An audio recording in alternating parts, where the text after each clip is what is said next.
जय हिंद साथियों, कैसे हैं सभी लोग। उम्मीद है सभी ठीक होंगे, अपना ख्याल रख रहे होंगे।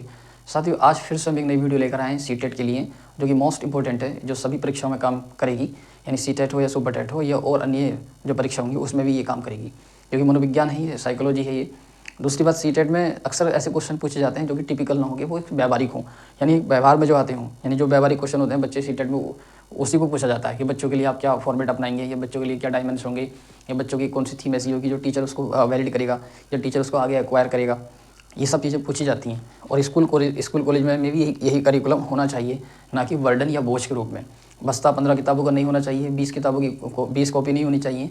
सीटेट कहता है कि आप 3 in 1 में रहें, यानी एक कॉपी रहे और 3 किताबें रहें बस। तो साथियों, आप जैसे कि जानते हैं कि आजकल एक ऐसा समय है, जैसे कि पहले भी आपने देखा होगा, आजकल का समय भी आपने देखा होगा। दोनों को अगर हम देखें मिला के, तो पहले के जो बच्चे होते थे वो वैदिक शिक्षा पढ़ते थे, गुरुकुल में रहकर, प्रकृति में रहकर। और आज के जो बच्चे होते हैं उनको बड़े से बड़े मॉडर्न स्कूल में भर्ती करा दो, उसके बाद भी वो नहीं सीख पाते। इसका कारण क्या है? दूसरी बात ये भी है कि कुछ बच्चे जो होते हैं प्रकृति के अंदर ही सीख पाते हैं, ऐसा ये कहते हैं नोम चॉम्स्की, और ऐसा आर.एन. टैगोर भी कहते हैं, महात्मा गांधी भी कहते हैं, और तमाम ऐसे बड़े बड़े मनोवैज्ञानिक और जिन्होंने शिक्षा के क्षेत्र में अपनी एक क्रांति के रूप में काम किया, वो भी ऐसा ही कहते हैं कि बच्चों को प्रकृति की गोद में रहकर पढ़ाइए। तो नोम चॉम्स्की एक अमेरिका के मनोवैज्ञानिक हैं। इन्होंने बच्चों के विकास पर भाषा विकास का सिद्धांत दिया है, जो कि मोस्ट इंपॉर्टेंट है, यानी लिंग्विस्टिक कह सकते हैं इसको हम। दूसरी बात यह है कि नोम चॉम्स्की ने ये बताया है कि बच्चे के अंदर जो कुछ चीज़ें होती हैं वो जन्मजात होती हैं। यानी उदाहरण के लिए जैसे कि आप अमेरिका में रह रहे हैं, आप इंडियन हैं और आप अमेरिका में रह रहे हैं, तो अमेरिका में रहने के बाद भी आपका बच्चा हिंदी बोल रहा है। इसका मतलब क्या है? यानी अमेरिका में आप रह रहे हैं और आप इंडिया के निवासी, तो उस देश में जो कि टोटल इंग्लिश में बोला जाता है सब कुछ, तो वहाँ वो हिंदी बोल रहा है। क्यों? ना तो उनने कहीं सीखी है, ना वो कहीं सीख कर आया है, क्योंकि वो चीज़ उसकी जन्मजात है, वो उसको माता पिता से मिली है, तो वो उसी को ही बोल पाएगा। अब इस पर एक बात आती है कि वो दूसरी भाषा कैसे सीखेगा, दूसरी भाषा कैसे बोलेगा। तो जैसे कि आप उसे अमेरिका के किसी स्कूल में अगर भर्ती कराएंगे, तो वहाँ की भाषा को वो एक्वायर करेगा, ना कि सीखेगा। एक्वायर का मतलब होता है अर्जन करना। जैसे वहाँ इंग्लिश पढ़ाई जाती है तो वो इंग्लिश सीखेगा, अगर फ्रेंच में पढ़ेगा तो फ्रांस में पढ़ेगा तो फ्रेंच सीखेगा, जर्मनी में पढ़ेगा तो जर्मन सीखेगा। किसी भी देश में जब वो पढ़ेगा तो वो वहीं की लैंग्वेज सीखेगा। इसे कहते हैं एक्वायर करना। और जब वो उस लैंग्वेज को यहाँ इंडिया में आके बोलेगा, तो कोई भी व्यक्ति उसकी वो लैंग्वेज को समझ नहीं पाएगा। तब वो इंडिया में आके अपनी इंडियन बोलेगा, जो उसकी भाषा है। इसी को बोलते हैं LAD, यानी लैंग्वेज एक्विजिशन डिवाइस, यानी डिवाइस एक तरह की। ये एक ऐसी डिवाइस होती है जो प्रकृति के नेचुरल होती है, और स्वतः ही एक समय पर आने पर ये काम करने लगती है बच्चों के अंदर। तो लैड आपको समझ में आ गया कि लैड क्या है? लैंग्वेज एक्विजिशन डिवाइस, यानी एक ऐसा मानसिक यंत्र है जो एक समय आने पर बच्चों के साथ में काम करने लगता है, ना कि एकदम से, क्योंकि बच्चे जो होते हैं जन्मजात होते हैं। तो नोम चॉम्स्की ने आपसे वो पूछ लेगा, सीटेट में कम से कम 3 क्वेश्चन पूछेगा आपसे वो, कि भाषा विकास का सिद्धांत किसने दिया है, तो आप बताना नोम चॉम्स्की ने। दूसरी बात, वो आपको ये पूछ लेगा लिंग्विस्टिक मनोवैज्ञानिक कौन है, तो नोम चॉम्स्की है। और LAD के रूप में पूछ लेगा तो LAD का सिस्टम किसने दिया, तो भी आप नोम चॉम्स्की ही बताना। तो आइए दोस्तों देखते हैं, जैसे कि आप Noam Chomsky theory of language acquisition device, most important 3 question आने ही आने हैं इसके। ये 100% मैं आपसे कह रहा हूँ, क्योंकि सीटेट के मेरे पास प्रीवियस क्वेश्चन पेपर रखे, मैं आपको सोल्यूशन उनके कराऊंगा, तब मैं आपसे उनको दिखाऊंगा उन पेपरों को कि भाई सीटेट में कितने क्वेश्चन भाषा विकास के सिद्धांत से पूछे जाते हैं। कम से कम 3 क्वेश्चन। तो नोम चॉम्स्की कहते हैं कि नोम चॉम्स्की को आधुनिक भाषा विज्ञान का जनक कहा जाता है। यानी इनको कहते हैं कि ये एक लिंग्विस्टिक मनोवैज्ञानिक हैं, लिंग्विस्टिक साइकोलॉजी हैं। इन्होंने बच्चों के ऊपर वो परीक्षण किए हैं जो इंडिया में किसी ने नहीं किए, क्योंकि इंडिया में तो रविंद्रनाथ टैगोर, महात्मा गांधी और तमाम ऐसे बड़े बड़े जो शिक्षा की क्रांति के अंदर काम करते थे, उन्होंने कहा था कि बच्चों को आप क्या मैं प्रकृति की गोद में रहकर छोड़ दो। प्रकृति की गोद में जब बच्चे पढ़ेंगे, रहेंगे खुले वातावरण में, तो वो अधिक से अधिक सीख पाएंगे। यानी उनको एक्टिविटी माध्यम के जरिए से पढ़ाओ, उनको उदाहरण देकर समझाओ, रूल्स उनको थोड़े से बताने होंगे आपको। अगर आप रूल्स ना भी बनाएंगे तो बच्चा उस नियम को बनाने की कोशिश करेगा जो आप उसको बताएंगे। दूसरी बात, भाषा अनुकरण या रटने से नहीं बल्कि जन्मजात होती है। कौन कह रहे हैं? नोम चॉम्स्की कह रहे हैं। नोम चॉम्स्की कहते हैं कि भाषा अनुकरण का जो रूल्स या सिद्धांत प्रिंसिपल वो किसने दिया है? स्किनर ने दिया है। स्किनर का और इनका यही विभेद रहा है आपस में। स्किनर कहते हैं कि बच्चे को अनुकरण के माध्यम से सिखाओ, रटने के माध्यम से सिखाओ, उसको बर्डन्स के माध्यम से सिखाओ, लर्निंग सिखाओ उसको। लेकिन नोम चॉम्स्की उनकी सारी बात को खारिज करते हैं। नोम चॉम्स्की कहते हैं कि बच्चे को खुली प्रकृति में छोड़ दो, खुले एनवायरनमेंट में छोड़ दो। और यही हमारे देश के गुरुदेव रविंद्रनाथ टैगोर जी कहते हैं, यही हमारे देश के महात्मा गांधी कहते हैं, और यही हमारे देश के गोविंद महादेव रनाडे कहते हैं। गोपाल कृष्ण गोखले भी यही कहते हैं कि बच्चों को आप खुली प्रकृति में पढ़ाइए, अभ्यास और प्रकृति के माध्यम से। यानी उनको प्रकृति में अभ्यास कराइए और सिखाइए और खुली एक्टिविटी में कराइए उनको सारे काम, तभी बच्चे का जो माइंड होगा फ्रेश रहेगा। तो भाषा अनुकरण या रटने से नहीं बल्कि जन्मजात होती है, बिल्कुल जन्मजात होती है। अमेरिका में मान लीजिए उदाहरण के लिए, इंग्लैंड में अगर किसी की फैमिली रह रही है तो इसका मतलब ये थोड़ी है कि वो अपनी हिंदी भाषा बोल जाएगा, नहीं बोल पाएगा। इंग्लैंड में रह के भी या अमेरिका में रह के भी, जर्मनी में रह के भी वो हिंदी बोलेगा, क्योंकि वो उसकी जन्म की भाषा है, वो बर्थ है। और वो बर्थ जो भाषा होती है जन्म से लेकर वो अंत तक यानी मृत्यु तक चलती रहती है। वो भाषा कभी ख़त्म नहीं होती है, वो भाषा जन्म से मृत्यु तक चलती है।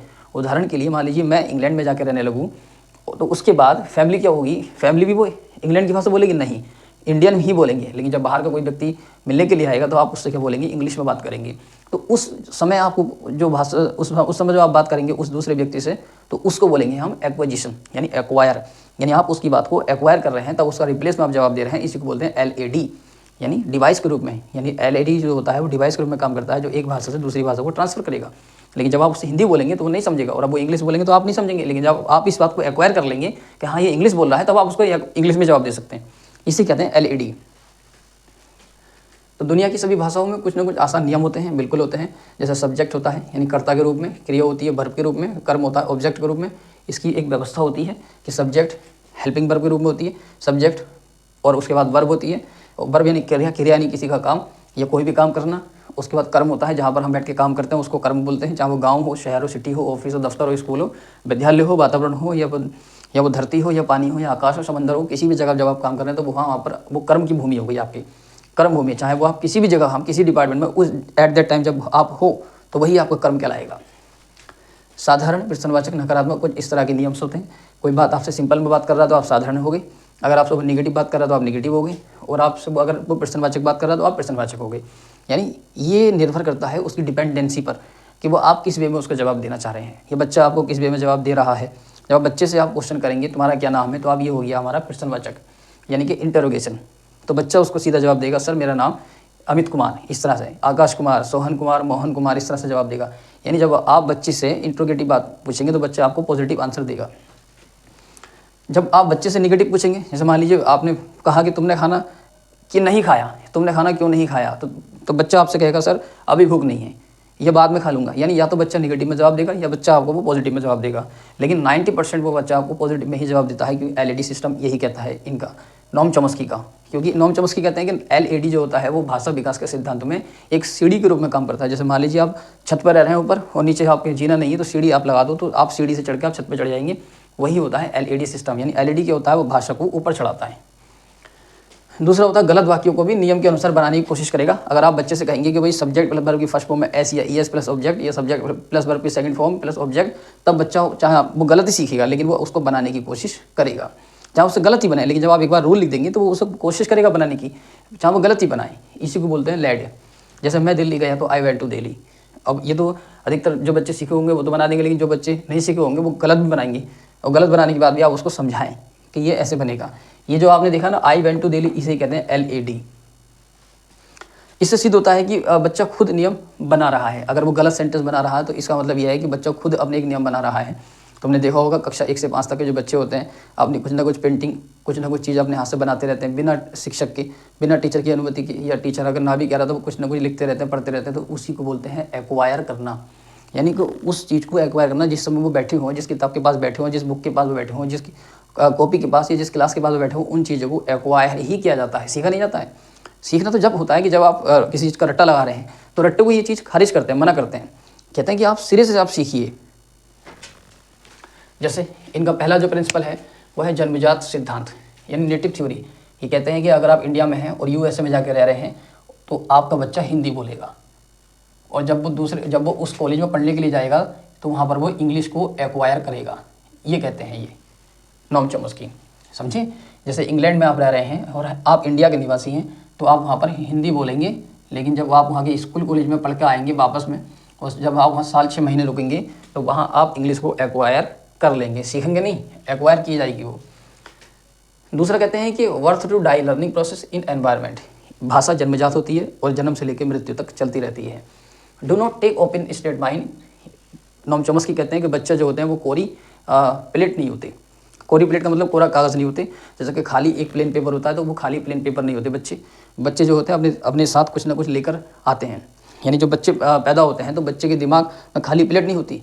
उदाहरण के लिए मान लीजिए कोई बेबी है, कोई बच्चा है छोटा सारा बेचारा, और वो 6 माह का है या वो 1 साल का है, बाद में वो 4 साल का भी होगा। 4 साल के बाद जब वो बड़ा होगा तो उस वातावरण में रह के वो हिंदी भी सीखेगा और वहाँ की भाषा भी सीखेगा, वहाँ के आसपास की गालियाँ भी सीखेगा और वहाँ का आसपास का क्या माहौल है वो भी सीखेगा। जो वहाँ के बच्चे एक्टिविटी करते होंगे वही एक्टिविटी वही बच्चा करेगा। लेकिन वो स्कूल कॉलेज विद्यालय में तो नहीं गया, ना ही उन्हें कोई किताब पढ़ी, ना ही उन्हें कोई रीडिंग करी।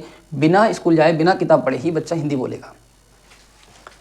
दूसरी बात है biological process take learning in natural, यानी ये कहते हैं कि बच्चों के अंदर जैविक प्रकृति होती है जो माता पिता से मिलती है, जैविक प्रकृति ये कहते हैं।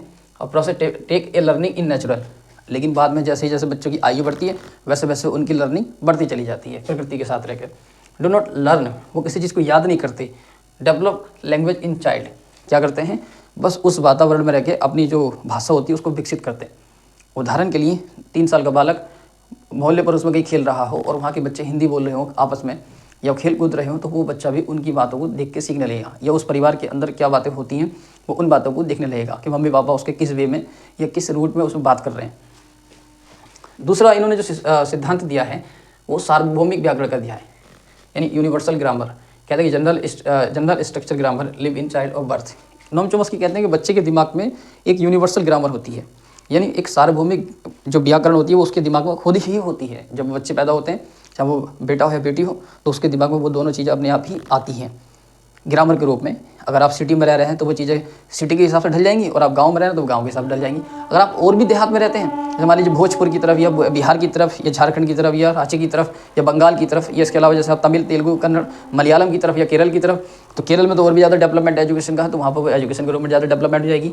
और जब बिहार में देखेंगे तो बिहार में तो सबसे ज़्यादा गरीबी, अकाल, अशिक्षा, बेरोजगारी और भुखमरी, ये सब चीज़ें वहाँ पर हैं, तो वहाँ उस माहौल में ढल जाएगी। ठीक, तो दूसरा क्या रूल है, same rule of global language, यानी दुनिया की जितनी भी भाषाएं होंगी उनके लिए सब बराबर मानक होंगे, बराबर रूल होंगे सीखने और सिखाने के। कोई ऐसा नहीं है कि कोई मून पर से ला के सिखाएगा आपको या कोई किताब घोल के पिलाएगा, नहीं। जिस माहौल में जाओगे वहीं सेम ढल जाओगे उस माहौल के हिसाब से। इसी को कहते हैं सेम रूल। आप मान लीजिए पाकिस्तान गए या अमेरिका गए, थाईलैंड गए या मलेशिया गए, तो वहाँ के हिसाब से ही ढल जाओगे, वहाँ की प्रकृति के हिसाब से, वहाँ के नेचर के हिसाब से। Role what can solution the question why role, जो भी तुम बच्चों से क्वेश्चन करोगे उसके हिसाब से ही आपको जवाब मिलने की कोशिश होगी। यानी जब बच्चे से आप पॉजिटिव आंसर पूछोगे तो पॉजिटिव बताएंगे, नेगेटिव पूछोगे तो नेगेटिव बताएंगे, लेकिन 90% उनका आंसर यस और नो में ही होगा। भाषा अर्जन उपकरण, ये मोस्ट इंपॉर्टेंट है, ये आपसे पूछ लेगा वो सीटेट के पेपर में, यूपी टेट में भी, कि भाषा अर्जन उपकरण क्या है। LAD लैंग्वेज एनालिसिस सिस्टम, यानी बच्चे क्या करेंगे, जो भी बात स्कूल कॉलेज में सुनेंगे उसका विश्लेषण करेंगे और अपने छोटे छोटे ग्रुप में जाकर बता देंगे, 6 से 8 वाले, 9 से 12 वाले, या इसके अलावा 11-12, 6 से 8, 7-8, 5-6, इस तरह के जो बच्चे होते हैं वो छोटे छोटे अपने ग्रुप बनाते हैं। और स्कूल कॉलेज में शिक्षक ने, टीचर ने या मैडम ने क्या पढ़ाया, आराम से एक मोहल्ले में या किसी एक जगह जाकर खड़े होकर उस बात को वो विश्लेषण करने लगते हैं। ये बताया सर ने, ये बताया, मैडम ने ये कहा, मैडम ने वो कहा, तब तक वो बात पूरे स्कूल में फैल ना जाए तब तक वो बात चलती रहती है। इसी को कहते हैं विश्लेषण। विश्लेषण मतलब जो चीज़ मिली उसको बांट दिया सब में। True and false and determine yes and true and false, यानी ये मायने नहीं रखता उनके लिए, बच्चों के लिए कि गलत है या सही है। जो भी बात उनको बोलनी होती है वो बोल देते हैं शिक्षक के सामने। सर मुझे याद नहीं है, हाँ मुझे याद है। किसी को क्वेश्चन याद है भाई, हाँ याद है सर मुझे याद है। किसी को क्वेश्चन याद नहीं है, सर मुझे याद नहीं है। तो यही उनका एक नेचर होता है बच्चों का स्कूल कॉलेज में, या उसके आसपास के हिसाब से। मैंने कहा ना आपसे 90% यस और नो में आंसर होंगे बच्चों के। बच्चे कहीं बाहर से सीख के नहीं आते, बच्चों को सिखाना पड़ता है आसपास में रह के, स्कूल कॉलेज में रह के भी, घर परिवार में रह के भी बच्चों को ये चीज़ें एक्वायर करनी पड़ेंगी। Make a structure new language, जब बच्चे किसी जगह जाते हैं नए माहौल में, जैसे मान लीजिए आप इंडोनेशिया गए, तो इंडोनेशिया में वहाँ पर बच्चे जैसे आप घूमेंगे फिरेंगे, आपस में रहेंगे, तो वहाँ क्या करेंगे, वो वहाँ अपने दिमाग को उस स्ट्रक्चर के हिसाब से सेट करेंगे। मेक ए स्ट्रक्चर, और उस लैंग्वेज को सीखने की कोशिश करेंगे जो वहाँ के बच्चे बोलेंगे। जैसे कि आप 2 महीने, 3 महीने, 4 महीने, 4 साल, 5 साल के लिए आप बाहर विदेश चले जाते हैं, तो वहाँ के हिसाब से आपके बच्चे ढल जाते हैं। आपने देखा होगा कि जैसे कि कुछ बच्चे ऐसे होते हैं जो फास्ट इंग्लिश में बोलते हैं। जैसे कि ब्रिटेन में आप वकालत करने चले जाओ तो वहाँ की सारी वकालत इंग्लिश में होती है। जब आप इंडिया में आएंगे तो जब उस भाषा को यहाँ आके बोलेंगे तब उस भाषा का इफेक्ट पूरे इंडिया के लोगों पर पड़ेगा। यानी वहाँ की जो पूरी असेंबली होगी इंडिया की, या वहाँ की इंडिया की जो एक नर्चर होगा, नेचर होगा, वहाँ के लोगों पर इसका इफेक्ट पड़ेगा। क्योंकि वहाँ जो बोलते हैं वो एक फ्लो में बोलते हैं, और यहाँ जो बोलते हैं थोड़ा सा ब्रेक थ्रू करके बोलते हैं। Minimum time learn many languages child, यानी कम समय में बच्चे कुछ ना कुछ सीखने की कोशिश जरूर करते हैं। इन्होंने ये भी कहा भाषा अर्जन में, बच्चे खाली होते हैं तो कुछ ना कुछ सीखने की कोशिश करते हैं एक दूसरे से। उद्दीपन की कमी यानी poverty of the stimulus of the pure language come atmosphere. ये इन्होंने कहा नोम चॉम्स्की ने कि बच्चों के अंदर जो भाषा होती नहीं वो बहुत कमी से आती है, या तो वो जब वो सीखने की इच्छा जाहिर करते हों या वो बिल्कुल नहीं आती। अगर आप इच्छुक हैं उस भाषा के, बच्चे जानने के लिए इच्छुक है तो वो भाषा उनसे आ जाएगी, और बच्चे अगर इच्छुक नहीं है भाषा के लिए तो वो भाषा उनसे नहीं आएगी।